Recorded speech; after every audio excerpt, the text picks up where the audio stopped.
They said I was senile. My son signed over the house while I was hooked up to an IV. No one asked if I agreed. No one gave me time to resist.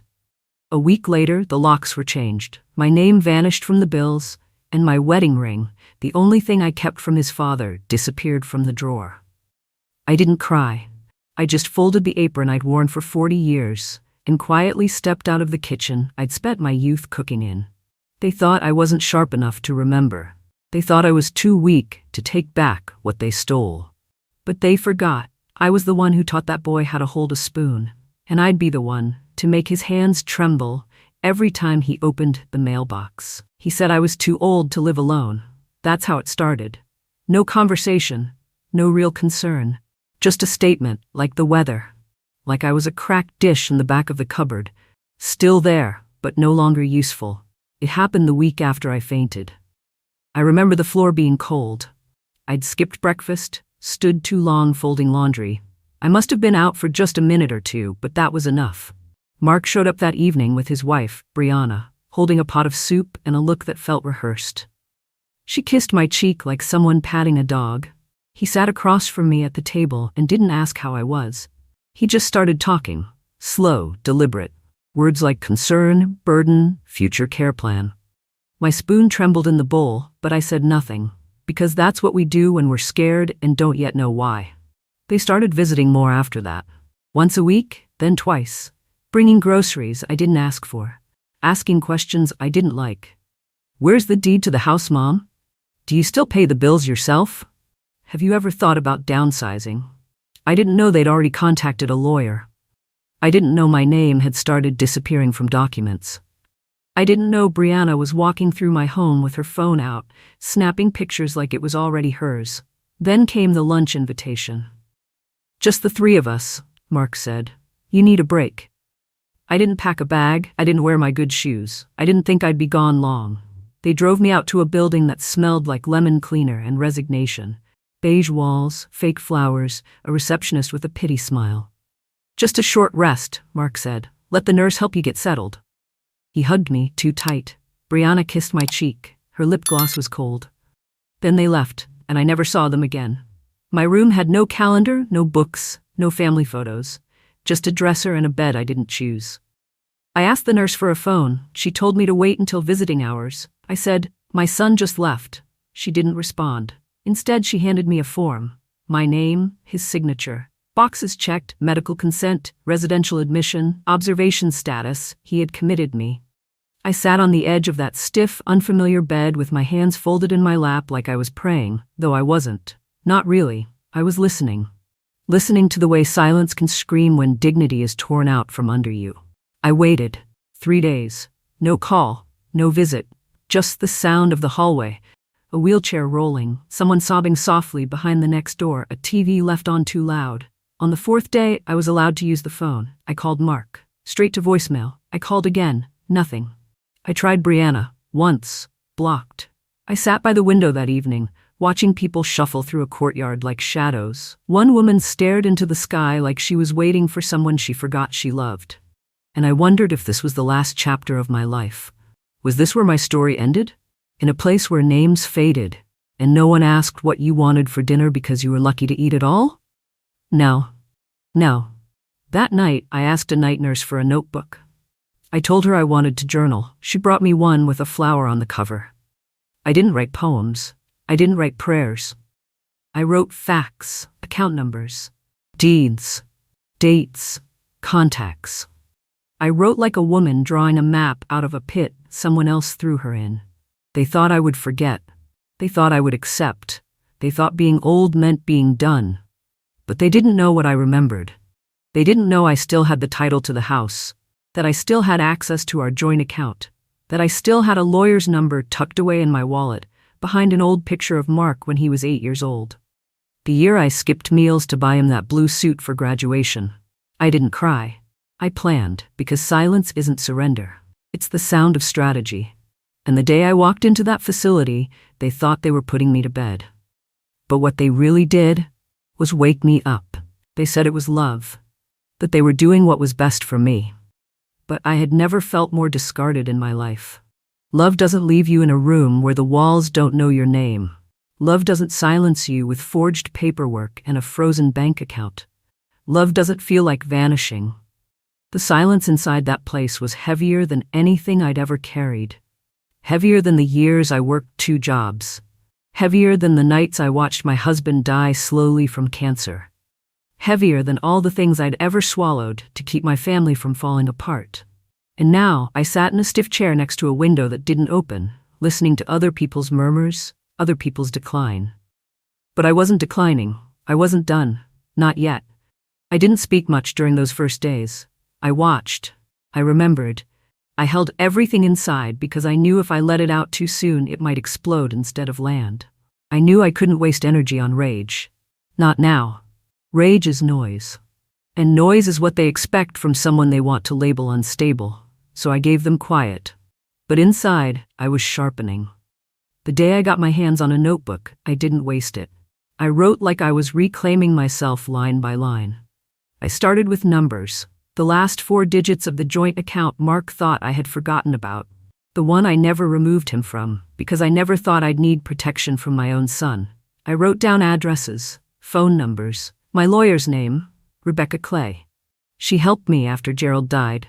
She was young back then, fresh out of law school, nervous but sharp. I hadn't spoken to her in years, but I never removed her card from my wallet. Something in me always kept her close, just in case. That case had come. I asked to make a call. The nurse hesitated, said I should wait until family came to visit. I told her I was trying to contact my attorney. She raised an eyebrow, but handed me the phone. I dialed Rebecca's number from memory. It rang, once, twice. Voicemail. I left a message. Calm, direct, my voice low and steady. Rebecca, this is Evelyn Parker. I believe my son has placed me in a facility against my will and may have falsified legal documents in my name. I still have access to the joint account and hold legal ownership of my property. Please call me. I hung up. I didn't shake. I didn't second guess. I waited. She called back the next day before noon. Her voice was crisp, older than I remembered, but full of urgency. Mrs. Parker, she said, are you safe? As safe as a woman can be when her child decides she's easier to manage from a locked building, I replied. There was a pause, a breath, and then, tell me everything. So I did. Over the next 2 days, we built a case. She pulled the property records. My name had never been removed, but the power of attorney form had been filed. Illegally. No notary, no capacity evaluation, no witness. Just my son's signature and a scribbled date, conveniently after the day I fainted. She requested medical records from the facility. The in-house doctor agreed to an evaluation. I sat across from him, looked him dead in the eye, and recited the names of every U.S. president in reverse order. Then gave him my wedding anniversary, the exact dosage of my blood pressure meds, and the name of my dog when I was 6. He said, "You're more lucid than half my staff." Good. Write it down. Rebecca filed the emergency motion the following morning. Fraud. Exploitation. Illegal placement. She called the facility director and informed her that continued detainment would open them to a lawsuit. The tone shifted fast, smiles cracked, eyes darted. I was suddenly addressed as Mrs. Parker again. Suddenly offered dessert, suddenly allowed to use the phone whenever I liked, but I didn't need their kindness. I needed my freedom. That Wednesday, Rebecca drove 3 hours in the rain to pick me up. She walked in with a briefcase and an authority they couldn't touch. The staff scrambled, pretending they were only acting out of care. She didn't flinch.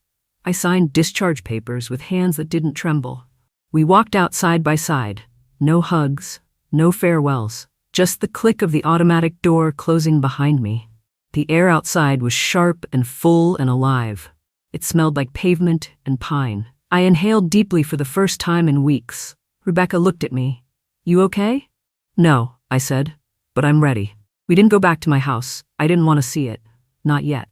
We booked a room in a small inn just outside of town. 1 bed, 1 small TV, 1 lamp. Enough.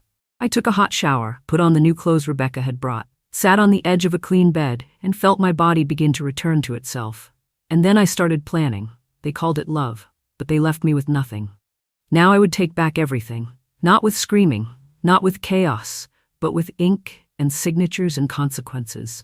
Because they thought I was forgotten, they thought I was fading, but I was still here, I was still me, and I was just getting started. It didn't happen all at once. Power rarely does. It starts with a door that opens a little slower, a voice that returns to its natural register, a name, my name, spoken with weight again. Mrs. Evelyn Parker. Not patient, not resident, not burden, just a name that once held meaning. It started there. Rebecca worked quickly. With the capacity evaluation from the facility's own doctor and proof of forgery on the power of attorney, she filed the emergency motion with the county court. I read every word before she submitted it. Fraud, misrepresentation, elder exploitation. I didn't need to understand every statute to feel its truth. It was all there. Mark's signature, Brianna's eager cooperation, the notarization that never happened. I gave them everything, and they gave me silence. Now they would learn what silence can cost. The judge granted immediate relief, the POA was voided, my rights restored, and more importantly, a petition was approved, one that allowed me as sole owner of the property to enforce a forced sale. It had been my house, still was. On paper, in memory, in blood. They had no legal standing to remain, not without my consent, which they had never asked for. We served the documents at 7:04 a.m. on a Tuesday. Rebecca had hired a private process server, a man with a pressed shirt, dark sunglasses, and no time for pleasantries. According to him, Brianna screamed when she opened the door. Jason, no, not Jason. Mark turned pale and slammed it in the man's face. I didn't witness it. I didn't need to. Knowing was enough. By Friday they called. Unknown number. I answered. I wanted to hear his voice. Mom, he said, soft, like the boy I used to know. We got something in the mail. Is this real? I didn't speak. You're selling the house? You're evicting us? I stayed quiet for a moment, then said, You mean the house you stole from me? His breath caught. I never meant. You forged my name, Mark. You lied to a court. You froze my account and left me in a facility like I was a carton of milk gone bad. Silence. I said I was sorry. And I said I forgave you, but forgiveness doesn't come with keys. Click.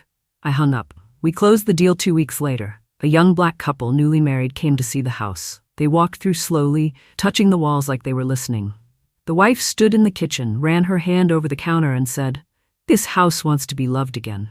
I nodded. It does. They paid in cash. Full price. No bargaining, no games. We signed at closing. I shook their hands. They smiled like the future was coming home. I smiled too, but not for the same reason. Rebecca asked me, Ready for your next move? I said, I've been ready. That same afternoon, I put in an offer on the house next door. Cozy. 1 story, a rose bush out front that looked tired but not dead, just like me. We paid cash, no mortgage. I signed the paperwork with the same pen I used to write the first grocery list after Gerald died, the one that reminded me I could keep going. I didn't tell anyone, not yet, not even Tyler. I wanted this moment for myself, this quiet return, this deliberate reclaiming. When I moved in, I didn't bring much, just my clothes, a few photos, the notebook. I left everything else behind. That house was gone. This one was mine. The first morning I sat on the porch in my Sunday hat, sipped sweet tea from a chipped mug. I didn't glance around. I didn't have to. The world knew where I was, and soon he would too. The screen door creaked across the yard. Mark stepped outside holding a trash bag in one hand and his phone in the other. He wore gym shorts and a t-shirt that looked slept in. He froze when he saw me. Eyes wide, jaw tight. I didn't move, I didn't wave, I just sipped. He turned around and walked back inside. The porch was quiet, so I stayed. That evening, I baked cornbread. The smell drifted. Brianna didn't come out. The curtains stayed closed. I planted red roses along the fence, 1 each day. I called it peaceful warfare. Rebecca called it petty. I didn't care. Every morning I sat with my tea. Every evening I waved at neighbors. And every time Mark opened his blinds, he saw me, whole, unafraid, unmoved. Danielle started leaving earlier. Sometimes she didn't come home for days. The silence between them stretched like old elastic, tense, brittle. I didn't listen, but I heard enough. Heard it in the way his car didn't move for 3 days, in the way the porch lights stayed off, in the way the house that once buzzed with false laughter now hummed with a quieter truth. A week later, a for sale sign appeared in their yard. It was crooked, like they'd rushed to stab it into the ground. I smiled, not with joy, not with spite, just release. That night, I walked my garden. The roses had started to bloom, deep red, fire-colored. I leaned down, touched one soft petal, and breathed. He wanted my house. So I sold it, and then I bought the one next door. Because sometimes power doesn't look like a lawsuit, it looks like sitting in silence, where your enemy can see you. Every single day. The house next door no longer rattled with slammed doors or laughter that sounded too loud to be real. Danielle left quietly, no suitcases, just cardboard boxes stuffed into the back of a rental car she didn't even fill with gas.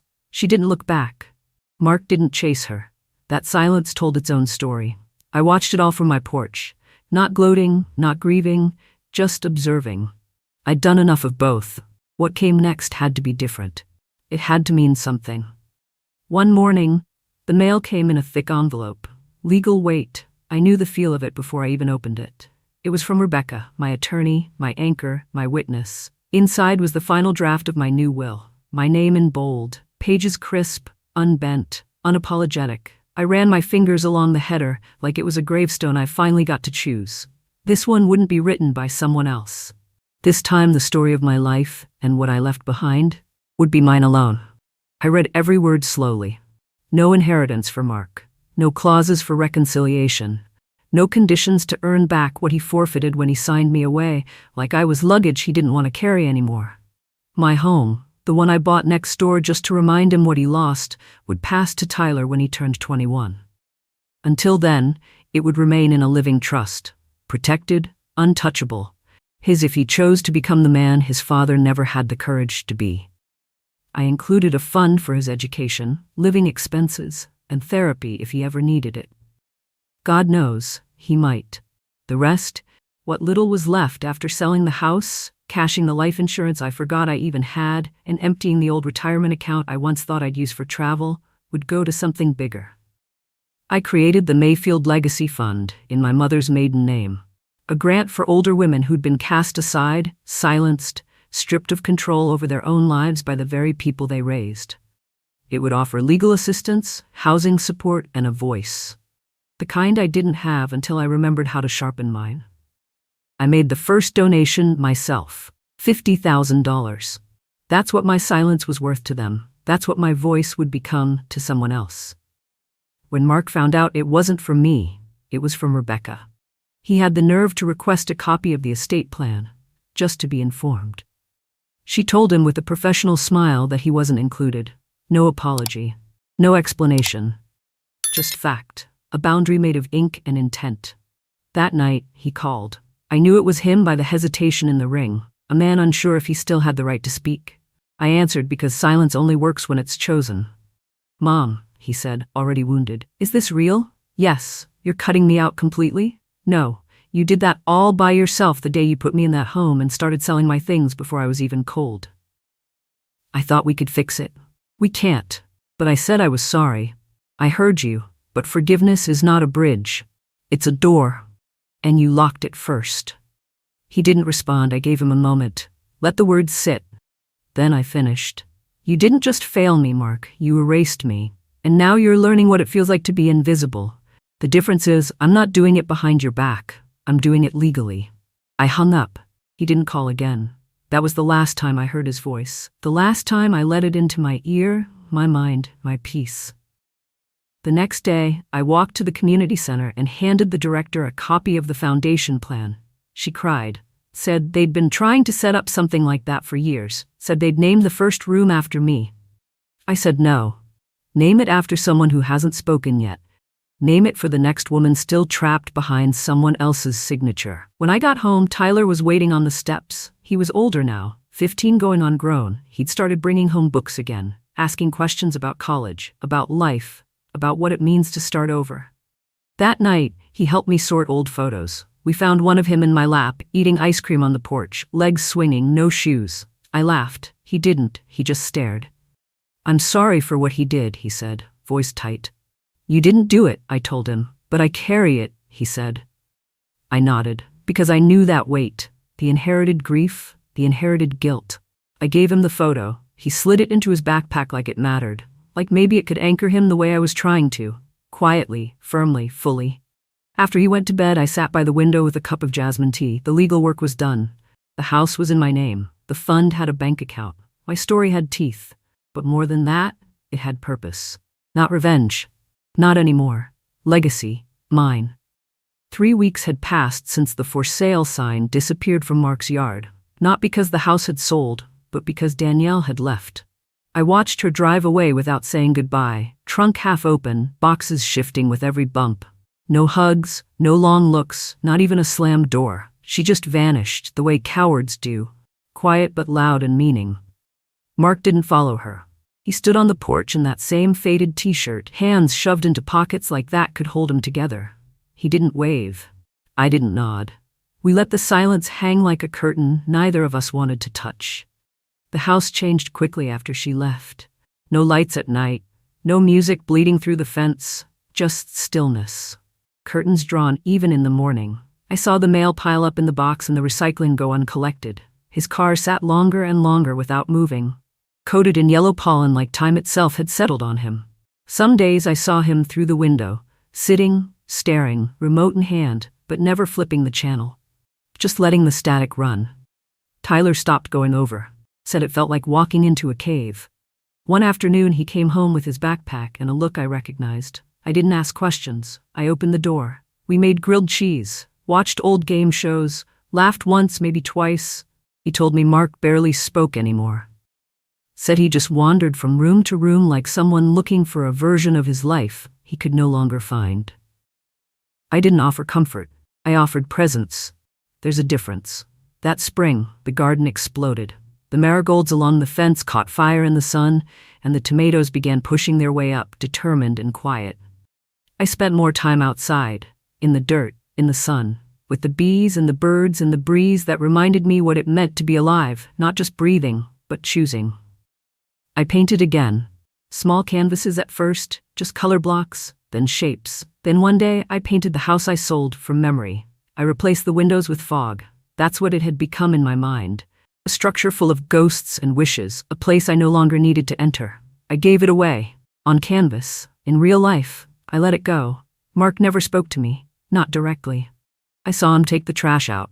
Get the paper. But his eyes never found mine. And that was fine. I wasn't planting flowers to be admired. I was planting them because they grew. Because I could. Then, one Sunday morning, a small knock. Tyler, half awake, came down the stairs. "It's Dad," he said. I opened the door slowly. Mark stood on the porch, hat in hand, just like a child caught lying. He didn't ask to come in, just stood there like the air outside was safer than what waited behind my walls. "Why are you doing this?" he asked. I didn't blink. "Doing what?" "Living here, watching us." I tilted my head. "I bought this house because I liked the view." He winced. "You're trying to humiliate me," he said. "No, that already happened. You did that when you called me a burden and locked the door behind me." He looked down. "I thought I was protecting you." "No, you were protecting your comfort. I was inconvenient, and now, so are you." He didn't respond. I didn't need him to. I stepped back, closed the door gently. Not angry, not smug, just finished. That night I made tea, lit a candle, wrote in my notebook one final time. He didn't bury me. He planted me. Weeks turned to months. Tyler grew stronger. He helped with the garden. Asked about the women in my family. Asked where he came from. Not just blood, but story. I told him the truth. The hard parts. The proud parts. The parts that made us feel like we had roots. I told him he could stay as long as he needed. He said, "I'm not going anywhere." The community center called and asked me to speak. Elder rights, financial protection, legal boundaries. I said yes. That night I stood in a room of women who looked like me.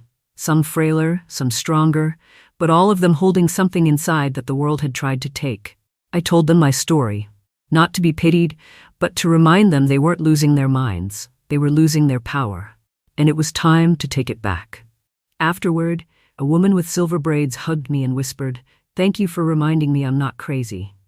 I held her for a moment, just long enough for her to know she wasn't alone.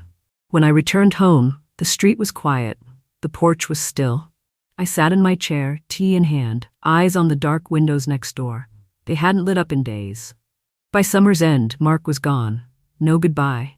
No for sale sign this time. Just silence and a note in the mailbox from the postal carrier. Forwarding address requested. I didn't request it. I didn't care where he went. He'd already been gone the moment he chose to disappear me. Tyler found me that afternoon holding a box of muffins. "He's gone," he said. I nodded. "You think he'll come back?" Maybe, but if he does, there'll be a fence where the path used to be. He didn't ask what I meant. He just sat down beside me, breaking a muffin in half, offering me the bigger piece. That's what rebuilding looks like. Not apologies, not repair, just small gestures that say I see you now. The garden kept blooming, the house stayed warm. The silence no longer hurt, it healed. They thought they buried me, but I was just a seed. Sometimes life doesn't hand us the justice we deserve right away. Sometimes it hands us silence, isolation, and betrayal from the very people we once carried through storms. But that doesn't mean the story ends there. As we grow older, the world may try to shrink us into quiet corners, into forgotten rooms, into memories. But age is not a disappearance. It's a gathering of strength, a sharpening of clarity, and a chance to write a new chapter where our voice becomes non-negotiable. If you've ever felt discarded, overlooked, or treated like a burden, let this story remind you. You are not too late. You are not powerless. You are not invisible. The truth is, our power doesn't come from yelling or revenge. It comes from reclaiming our place in the world, quietly and firmly, with every boundary we draw, every right we protect, and every time we say, I will not be erased. The lesson here isn't just about legal documents or houses lost and regained. It's about legacy. It's about deciding, at any age, that our story still matters. And we get to decide what we leave behind. Whether that's a home filled with peace, a child who sees your strength and not your silence, or a community you uplift with your experience and your courage. If you're going through something similar, don't wait for permission to take action. Talk to someone. Write things down. Keep records. Seek legal advice. Find your Rebecca, your notebook, your rosebush. Don't let guilt silence your dignity. And most of all, understand this. Boundaries are not walls. They are bridges to the life we choose on our own terms. Because the truth is, it's not selfish to protect yourself. It's sacred. It's survival. And it may just be the legacy your children or grandchildren learn from one day. So let me ask you, have you ever had to reclaim your worth after being made to feel small by someone you loved? If you feel comfortable, share your story below. Your voice might just be what someone else needs to hear today. And if this story resonated with you, if you saw a piece of yourself in it, I invite you to subscribe to the channel for more stories that honor the truth, the strength, and the quiet resilience of those who've lived long enough to know better. And if you'd like to support this channel and help us continue creating meaningful content for wise hearts like yours, you're welcome to do so through the donation link below, only if you truly feel it makes a difference. No matter your age, you still matter, and your story is not over yet.